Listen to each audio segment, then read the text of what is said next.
clap coming. Here we go. Next. Oh, actually, Let's talk about... you only have to clap in the beginning. Yeah, That's you it. only All have right. Thank God. All right.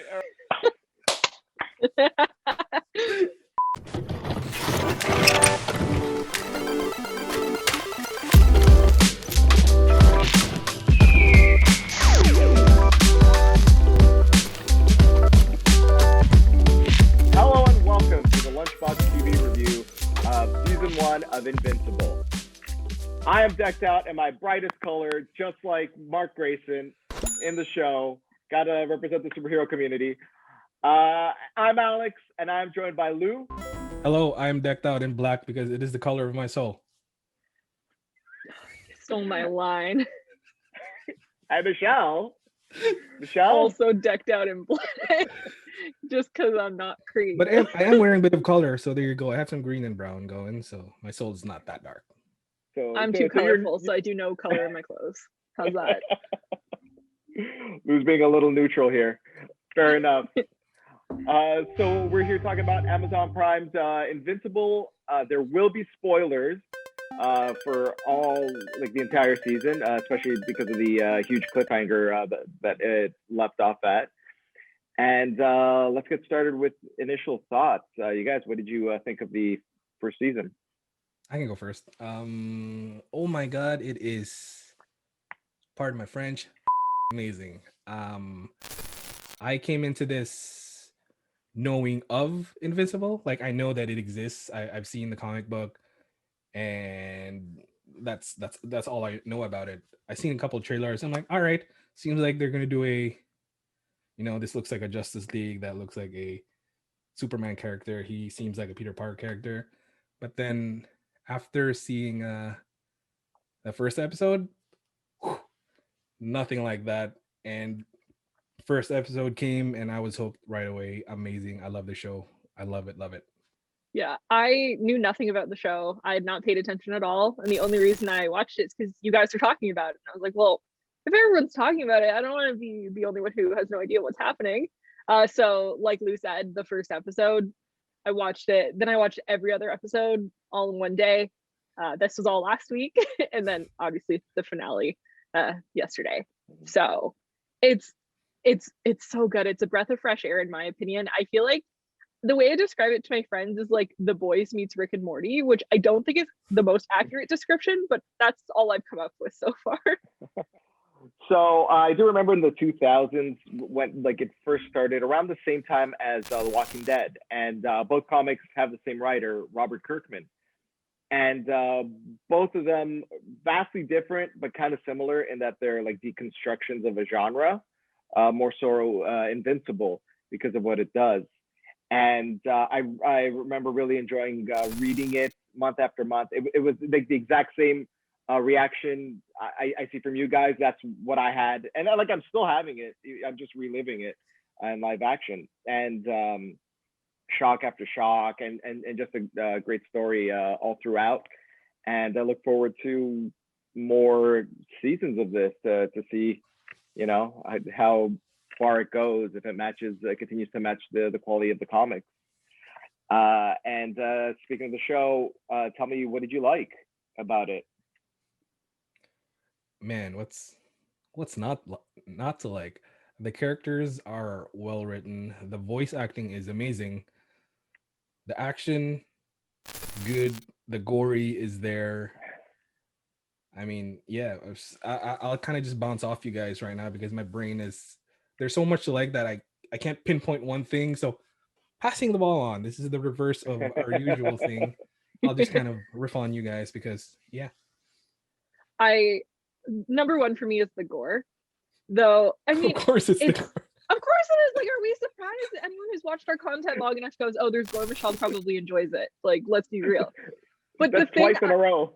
2 times literally, in a row. If you want me to like it, just make it gory and you got my vote.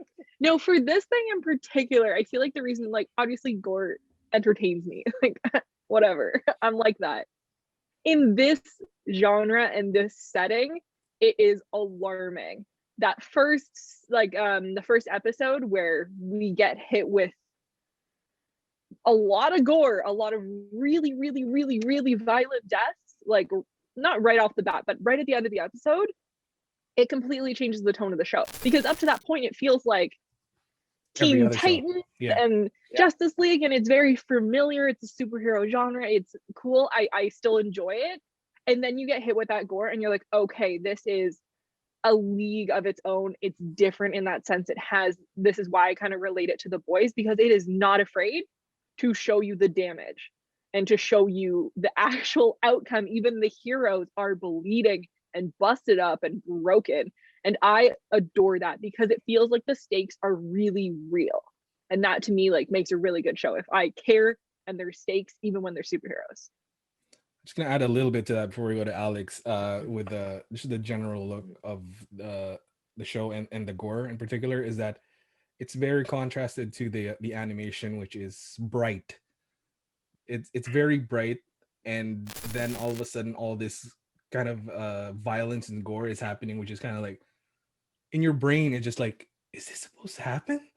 Like it's almost like a secret that you're like, all right, let's just keep watching. But that's one of the other things I really love about this.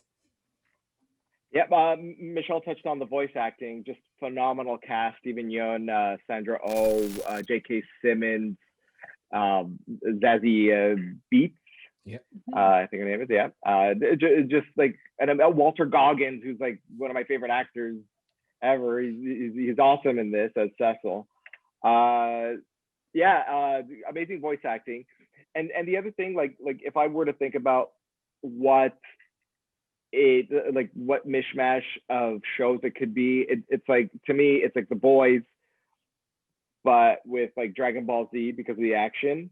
And I would actually add like a DC animated show, because it creates this like huge backstory that it feels like you're just dropping into this superhero world where the characters already exist. They're in the middle of their life. Like it's like if you went to a comic shop and you saw a new Marvel character, like a brand new comic, issue 1, you picked it up and you see how they interact with the rest of the Marvel universe. This is like what Invincible is. Like whatever universe this is in, you're plopped down there. You're introduced to everything, like in the middle of like their, like they've been through their golden age, silver age, and now part of the modern age. And I feel that it's so lush. There's a lot to it. I think I'd also be remiss if I didn't mention just how robust every character feels. Because in a lot of superhero content, I feel like the heroes are really fleshed out, and then the non-powered humans, unless they're like the romantic partner, don't get fleshed out. And I really like that that's not necessarily the case. Like it feels like every character is a full grown character with their own motivations and their own thought process. I'd say like particular mention would be to Amber. Of course, like she is the love interest, but then she exists outside of that as well. Like she's already a character in her first scene before she's really introduced as a love interest. And then also as his friend Will, also his own character with his own motivations. And I love the way those two characters, and then also Invincible and Adam Eve, come together in the end, where it feels like 4 full characters. It's not a superhero and his sidekicks. Yeah. Another thing that I also really like are some little details that for other people probably kind of just whatever, but to me it was like I really like that was added in. There was in the second episode, I think they went to the date at whatever, was it second or third episode, I can't remember, that they went she went on a date with Amber, and then all of a sudden they're like, you want to try this dessert? It's halo, it's from the Philippines. I'm like, what? And then all of a sudden there's a gift. I gotta give you that. That's special. That's called a bowl. It's also from the Philippines. Like, oh shit, what's going on here?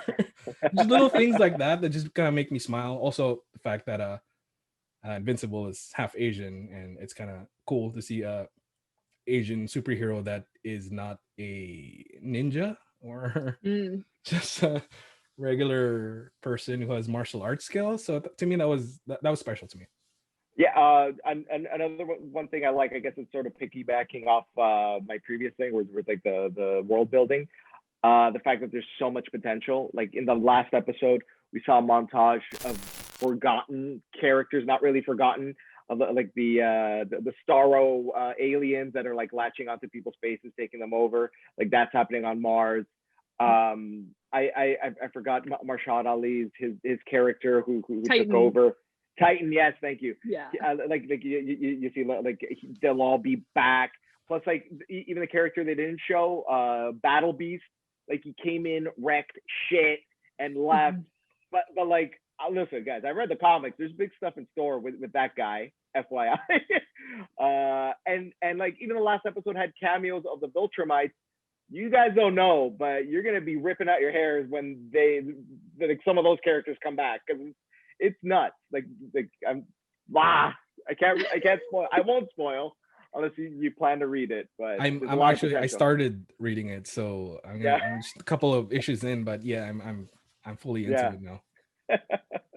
Special mention to Omni-Man, J.K. Simmons. Like that's a great character.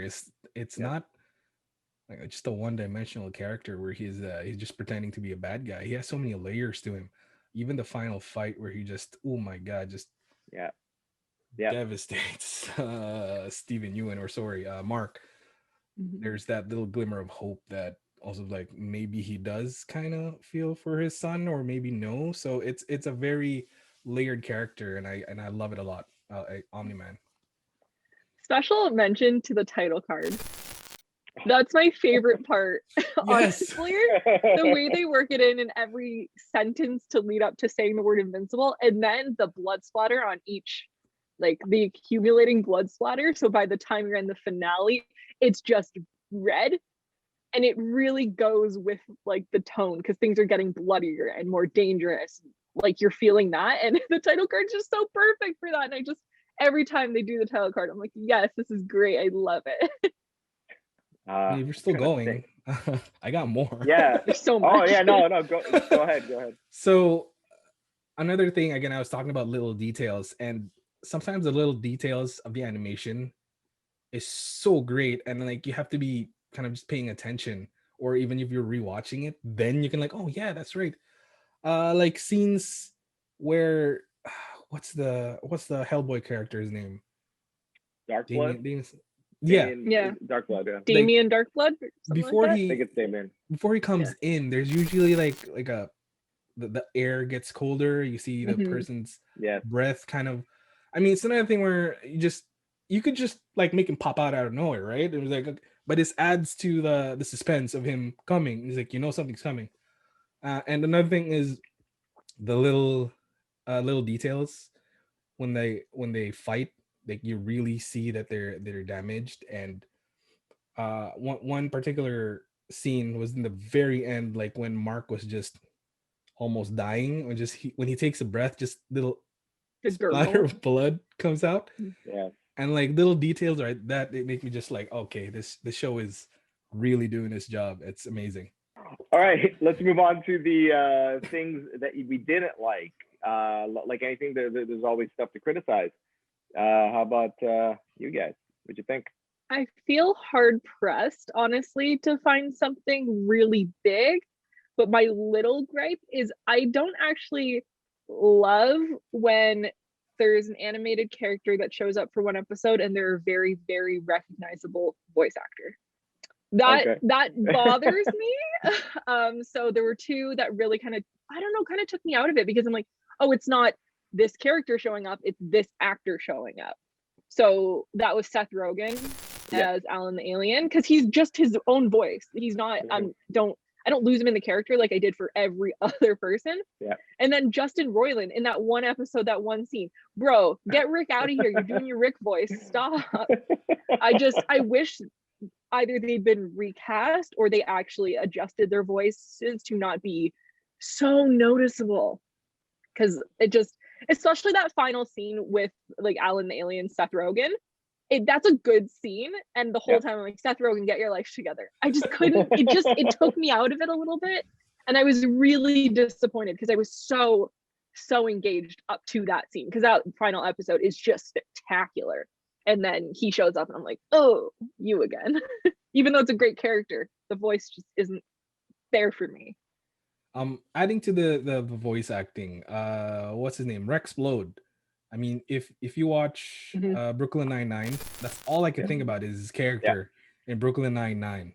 Like I enjoyed his character. I mean, I didn't hate him, but it's still that's all I can think about is Pimento. That's all I think about when he was talking. See, I've seen Rexplode is Brooklyn Pimento. Nine-Nine, and I didn't have that issue, surprisingly. Oh yeah, But yeah. All I could yeah, so I'm glad. But think about was Pimento. Jason Mantzoukas is his name. Yeah. Like the voice is recognizable enough because I watch shows like The League, and he was also in Parks and Rec. God knows what other movies he's been in. Like I've seen him a bunch of times, but like he was a recognizable one. It's like, oh yeah, The Rex delivery is Lord, the same way too. The way he talks is the Yeah. same way in all of his characters. That's right. There's no getting around the fact that, but I guess that's part of the like it's a double-edged sword. You're gonna get these big names, but you're also gonna recognize their that's true, voices. Yeah. Mhm. Except for John Hamm. John Hamm apparently was one of the security guards in the very first scene, What? if you remember. Yeah, he was he one of the one- two guys, like the guy talking about his son, and then the other guy. That's right. Oh wow! I yeah. think he was the father. Yeah. Oh Pretty sure he was the father. wow! Yeah. Nope. There you go. He did such a tremendous job, didn't he? Yeah. That's Yeah. But see, then there's J.K. Simmons, who you recognize right away, but after like Yes. the first few seconds of being like, "Oh, J.K. Simmons," you just forget. You're Omni lose Man yourself, yeah. after that. Yeah. Like the initial thought, oh, it's J.K. Simmons, and now, oh, it's Omni Man. So yeah. Even Sandra Oh as Debbie Grayson. Yes. Like anyone who's watched Grey's Anatomy knows her voice extremely well. I lost her in the role completely. She was spectacular. Mm-hmm. What else didn't we like? Just back to stuff we like. I know. This Hold person's bad, on, but this hold person's on. super good. Look, there wasn't a lot that I disliked about this movie. If probably my last complaint is I wish there was more Damien Darkblood. Mhm. Seems like they were leaning into something that he was going to uncover. Well, eventually it came to light, right? What he was trying to uncover, but I wish there was more of him, his character. But I don't know, Alex, you've read this. Does he show up again in like more issues, or we see him a lot? You I know kind of like his what? character. I don't remember much from him in the comic series, but it did seem like he's meant to return. But in the comics, he was just sent to hell. And I don't even remember if he was in the comic. To be honest, Lou, you're rereading it. Was he there? I'm into like the second issue, maybe, if you're going by issue. Yeah. Okay. Fair enough. Probably hasn't popped up yet. Like he doesn't ring a bell. There's pretty much all the other characters do ring a bell, and their fates.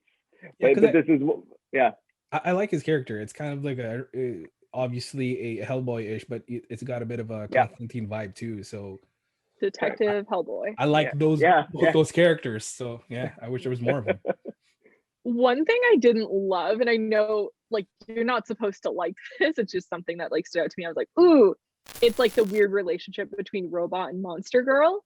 And like other characters comment on how awkward and weird it is. Like his whole, I'm gonna clone Rex's body to make myself a younger body so I can be a younger guy to get with you. That's weird. A lot. Yeah. That was a lot. It's obviously a really interesting plot point, but I just like I hate that. Like Robot makes me uncomfortable. Zachary Quinto's spectacular as Robot though, but that's an uncomfortable plot point. I just thought it was really weird. And I love that the other characters in particular were like, dude, that's weird. That's really weird. And I'm glad they commented on that. Yeah, I think that's the purpose behind them. Yeah, or behind what Robot is doing, because it's like, wait, why are you doing this? Why are you inhabiting this this little boy's body instead of aging it up to a proper age? You know, Robot. Yeah. Creepy. And using Rex too, because because Monster Girl looked at Rex one time. Yeah. So Robot's like, oh, you like this human form? Let me take it. I got you. But make it younger, because that's not weird at all. So that was just it was entertaining to me, but also uncomfortable. So I didn't love it. So with a huge cast of characters and a feeling of like no one is truly safe, who's your favorite character right now in this first season? Man, that's hard. I know my answer immediately. Like I have an immediate answer, which is I think I don't know if you guys would guess this as my favorite character because I feel like Cecil. it's outside. No, it's not Cecil. It's the Mahler twins, Oh, the cloning dudes. I love them. They're funny. They're not what I expected because when they're presented in the first episode, they're very like, I don't know, typical baddie.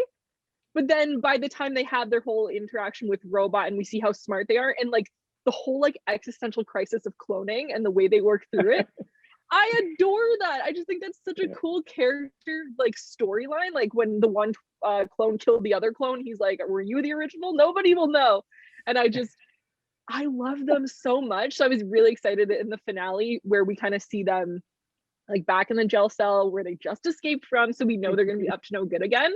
And I'm really excited because I just thought they were so creative. There's something about them that just like really worked for me. They're spectacular. The voice acting on them, so good. Yeah. Everyone's voice acting, but them, like I like the voice. It works. It's not the voice I would expect for like those characters. So that also stands out for me as well. Yeah, Mahler twins. For me, I guess it's a tie between Omni-Man and Cecil.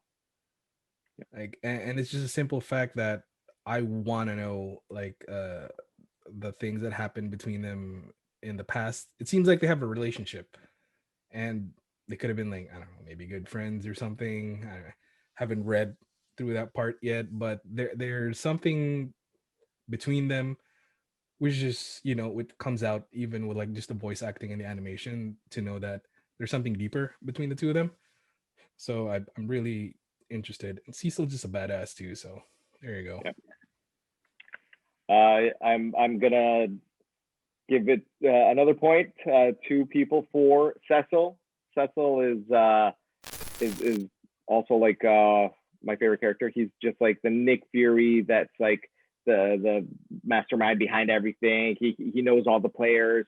He knows like he's in control of the battle board, and yeah, it's just cool to see him just pull these tricks out of his sleeve, but still remain a seemingly honest and good person. Like he was helping Debbie and Mark at the end of the episode, you know, with their home, their financial situation and everything.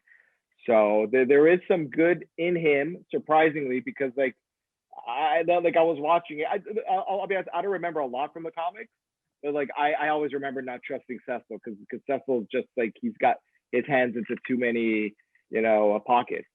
Just like the one guy, like look what he's doing that's really shady. The one dude who had his jaw broken by Mark because he was reanimating dead students. I forgot his name. Yeah, but like he basically just pulled him out of jail where he belongs and have him, you know, working from. It's like that's a little you know, I don't know whether you should be doing that. Yeah, he's gonna like unleash the Kraken. Yeah, unleash the like kaiju guy on Omni-Man. Like, so you're just keeping that in the fridge just for funsies?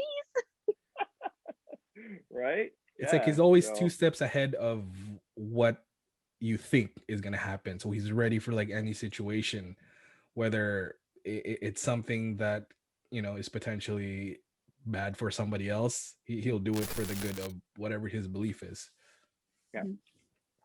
And I don't know how he was dodging Omni-Man in the second last episode. He was just like teleporting around. Like, ooh, are you that fast? Ooh.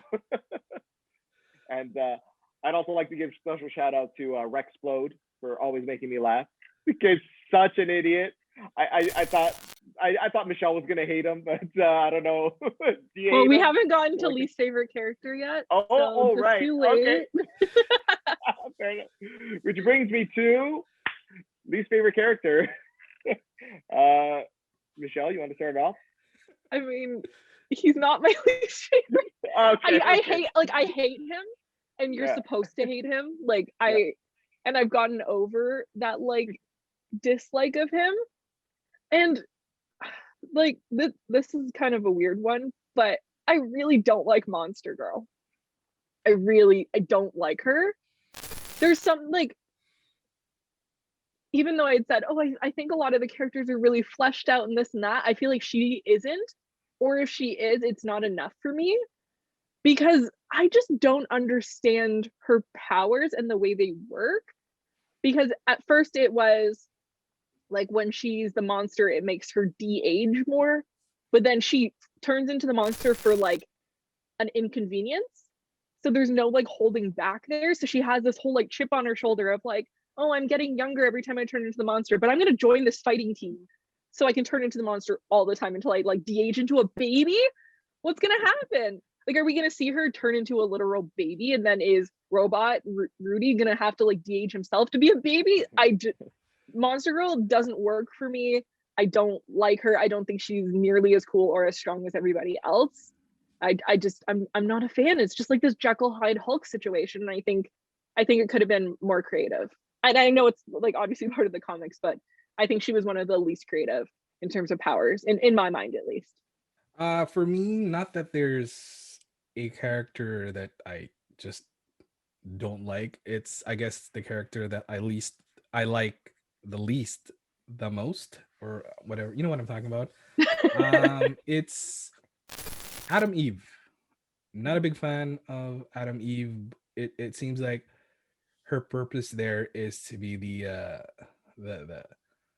kind of putting her in between Amber, Mark and Amber, yeah. Mark and Amber. She's like, supposed to be like the other woman. the other, and you feel like even though she is a hero, that like her other purpose is to eventually kind of get with Mark. They're gonna develop some feelings. This is me like thinking of the future, but that's how I see her right now. There's nothing in her character that like she can be just on her own and just like really cool. She seemed like she was there for that purpose, and I don't mind it. I'd be really disappointed if that was actually the direction it went, because I like that it didn't go, like I thought it was going to go that direction this season, and I like that it didn't truly happen, but it was so heavily alluded to that I'm just like, Yeah, can't we that's what I let mean. I a feel like it's superhero gonna just happen soon. be in a relationship and be happy, and like that's it? Like Michelle said, it's hard to like to dislike. Yeah, like you know, it's got to be really something to really make you dislike one of the characters. But like I've got no time for Duplicate, but that's just like because they really haven't spent much time on her. So it's like, well, maybe second season. I mean, she's good for an orgy though, so Oh, gotta give her yeah. credit. Give her credit New where credit's favorite. due. Yeah. Like that's a creative use of your powers, girl. Like you get your, you know, get it in, do what you got to do. Ideally not with someone's boyfriend, but you know. Sorry, the only other character, and it's unfortunate because like I really like him in the comics, or like at least like I know his character will grow. It's Alan the Alien. There's gonna be a lot more to him, but like it's not that like there was anything wrong with him. It was just like Michelle said earlier again, Seth Rogen. It was just really weird to keep hearing his voice, even though he's like a goofier, jovial character. But hopefully in future seasons, I can lose myself in his voice. But just that raspiness, it's like, oh, you're Seth Rogen, and like there's no way around it. Damn you, Seth. I actually like him. You like him for some dumb reason, man. And I heard his voice. I'm like, yes, Seth Rogen. That's the only, yeah. Just like it. I mean, I don't dislike Seth Rogen in other movies, but it's just that like I dislike when I'm brought out of it, like when I'm like, oh yeah, that's a person that I know, exactly like Justin Roiland is like oh, Pimento to me. Just yeah, like I pause it and like you see the credits, like, oh, that's who that is. Okay, like Mark Hamill is such a great voice actor. That Yeah. like he plays Art and the dressmaker, right, or the tailor. That's right. And like I only found out after the fact. And I'm like, was it Mark Hamill in on the show? And it's like, oh my god, that's who he is. Like you just you wouldn't know it was him. Well, I will say, like, this is just a thing I like, but about the voice actors, I'm pretty sure it's Monster Girl Grey Griffin who's Azula in Avatar, which is a notable voice. And I did not realize. I'm pretty sure that's the character she played. And then also Katara, Mae Whitman, is a voice in this show. Also very prominent voice actress. I have no idea who she was. So good for them. Wouldn't have known. Get that paycheck. There was a lot of people. Like I'm just scrolling down like the IMDb, and then there's Lauren Cohan was War Woman. It's like Yeah, Glenn's girlfriend. like From The Walking Ezra Dead. Miller was there. Lenny James. Oh yeah, that's right. The new captain from Star Trek, Sonequa Martin Green, who's the Green Ghost. Oh wow, yeah. Jonathan Groff, for any fans of Hamilton, he was in there too. Oh, wasn't there? Lou, did you watch Family Matters when you were a kid? Yeah. Just like me, yeah.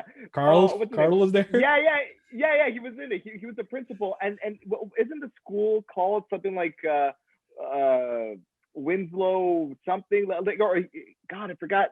There was something Winslow in the show. I don't remember, but that would be awesome. Yeah. Carl Winslow. Carl Winslow, God. They got some Carl Winslow. Now let's talk about favorite scenes, guys. I'm clapping at the wrong time. Let us move on to our favorite scene. There's plenty to pick from, but you guys go ahead, tell me. I guess I can start, and I guess this is my favorite scene in the entire series, is the beatdown that Omni-Man gave Invincible. Was just like, oh my goodness. Yeah. It was just blow after blow. It is one of those things that if I still smoke, I would have gone outside and had a cigarette after that beatdown. It was just like, oh my God. And it's like, Mark just not giving up, and Omni-Man telling him basically, yeah, you don't really matter. What was that line? I can't remember the line, but it's like, I can wait another 17 years to create another. Yeah, make another one. Yeah. That was heavy, not just in the action and the beatdown, but like just the gravitas of the situation was heavy. That's by far my favorite scene entire series. I have two favorites, and they both are similar in why I like them. So the first one would be Mark's first real fight with that like alien invasion, where he's trying to save that one woman. And just the weight of that when she passes, like, because he runs with her to the house, he's covered in blood. It's so tragic, and he's like out of his mind trying to save her because he's so in over his head in that moment. And then when he like goes to check on her, and they're like, oh, she died.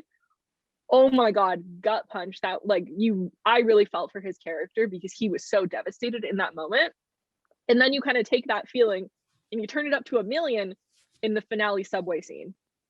That destroyed me when Omni-Man's holding Invincible, and just the gore, but the weight of that gore, you see every single face as they like explode into blood on Invincible. And then him afterwards, just the look in his eyes, he is just so devastated by that. It was so heavy, and just it was nasty. And oh my God, I mean, I'm gonna be thinking about that scene for a very, very long time. It was so powerful and sad.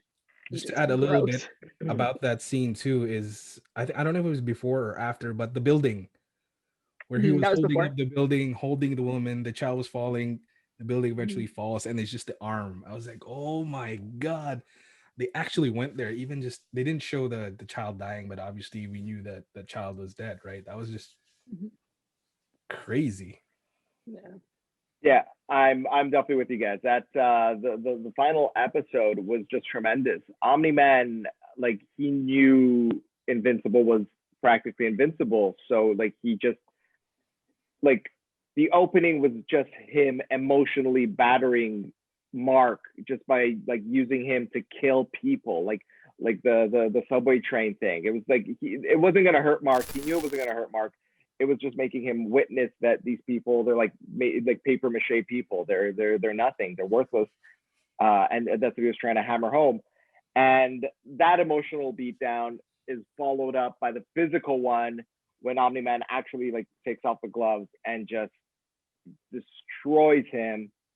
And then we have the flashback of like I guess the human emotion is seeping into the Viltrumite alien, and dear Lord, what a first season! I just capped off the first season, and just like Mark's face looking like a like hamburger meat. Just oh my god.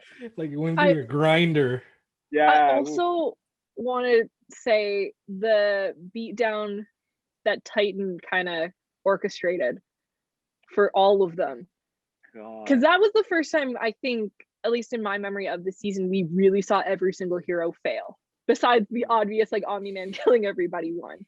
But this is the first time when we're following this group, we're following Mark, he's trying to do the right thing, and he fails so miserably. And I think it's Beastmaster, what's that guy's name? Who just, Battle Beast, darn it. Yeah. something like that. He just, like, that's a formidable character. And just seeing, like, Monster Girl pretty much died. Black Samson pretty much died. Mark pretty much died. Like, everyone pretty much got murdered. He beat the power back into him. Oh my literally. god. If Black Samson's power didn't show up, he would have died. Like, that's crazy. Everyone got just wrecked. To an extent I've never seen in anything. Because even in the fight with Omni-Man, and what are they called? Who's the group? Not the Justice League, the Guardians? The The Guardians. Yeah, okay. When it's Omni-Man versus the Guardians, we don't see like a beatdown, we see murder. Yeah. And then in this case, we see a beatdown. Like, we see them bludgeons, we see, like, do you know what I mean? He doesn't just crush heads, he's like mushing you into paste on the ground. So it's like takes that gore and really just like goes so hard to the point where even me, someone who loves gore, I was like, this is too much. Please let somebody not die, because that would be sad. Yeah, because the first one is like quick deaths, like straight to the point, like kill them, and then the other one was just like beat downs. Yeah. Does it verge on like gore porn? Like, was there ever a point where like, okay, that's enough? Like it's unnecessary. No, for me. I don't think. I think they towed the line really. Like, that would be the only scene in which I was like on the fence about it. But because it packed such an emotional punch, it didn't feel like gore porn or like gratuitous gore, because it all did serve that purpose. I feel like it crosses the line into being like pornographic or whatever you want to call it, when it's just gore for gore's sake and there's no emotion, there's no attachment to it. It doesn't feed the story in any way. Where in this case, it did really feed the story and was very uncomfortable. Yeah, perfect explanation. Yeah. Cool. Awesome. Who would you recommend this show to? Damn, everyone. Everyone? It's really, I guess I'll recommend it to everyone, but then just give the gore warning. Maybe I'm just like, this is really good if you can just get through the gore. It's gory for a cartoon show, if you want to call it that, but it's very heavy on the story, and it's worth it. If you like superhero content but can also stomach gore, because I'm thinking of like, I don't know, like my younger cousin who I know loves superhero content. I don't know if I'd be like, yeah, you should watch Invincible. Like, he's older now, so maybe he's gonna get mad at me in the comments or something. But for those types of viewers, I wouldn't necessarily just blanket statement and be like, everyone who likes superhero stuff. But if you want the darker side of superhero stuff, so if you're familiar with The Boys at all, or things like that, or even like Justice League Dark and that sort of stuff, that plus gore is what this is. So if you like that. Wait, let me just rechange my answer to everybody but kids. There you go. Yes. Maybe 16 up can probably handle this. Anyone younger would be like, you're a fragile young one. Not for you guys. But yeah.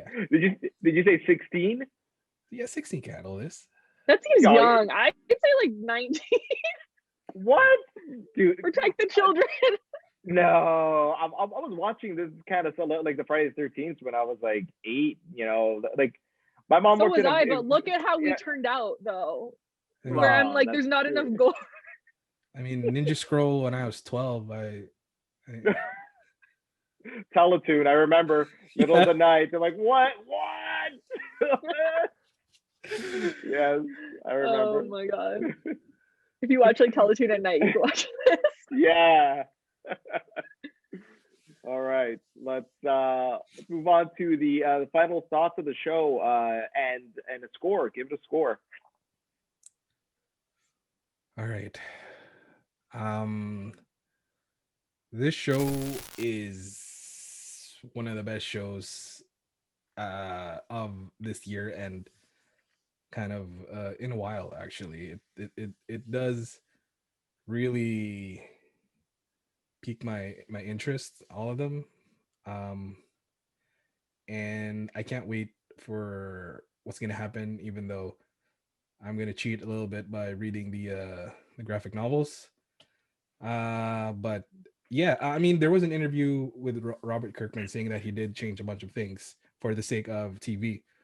So I'm also interested in seeing what that is by reading the graphic novel. I'm gonna give this 9.5. Yeah, I'm gonna copy you. I was like 9.5. It's such a strong show. When I think of like animated shows in general, I have loved some animated shows. They usually aren't my go-to, just because we know me, I like violence and gore, and I don't usually get that in animated shows. This gives me that, and it gives me just really, really, really strong character development, which I also adore. So 9.5. And I think honestly, like the miss for me is that I wish either there was more to watch now or that the season was longer. I did watch it all in a binge setting, which is not how the show like came out. So maybe if I'd watched it the way it came out, like week by week, I would have enjoyed it more. It just felt like not enough because I was able to watch it all in a day, and I would have liked longer enjoyment, if that makes sense. So I guess all three of us 9.5. It was just a smidge away from the perfect score, and to me it was due to so it was because of something like the introduction of like these villains that will be long-standing, but then kind of pushed to the wayside. Kind of like I can't stop thinking about the aliens on Mars. Like, did it once sneak on board, or did I just make it? Yeah. Yeah, so, they were clear about that. Yeah. There's and like another thing, like Battle Beast just sort of disappears because, well, I understandably, like there's no competition, but at the same time, wait, there's Omni-Man over there. Yeah. You could have fought him, right? There's just a few weird things like that, but I think this show is going to get better as the seasons pass on, and we've got 2 more confirmed seasons. Yay. So that's it. Thank you for watching.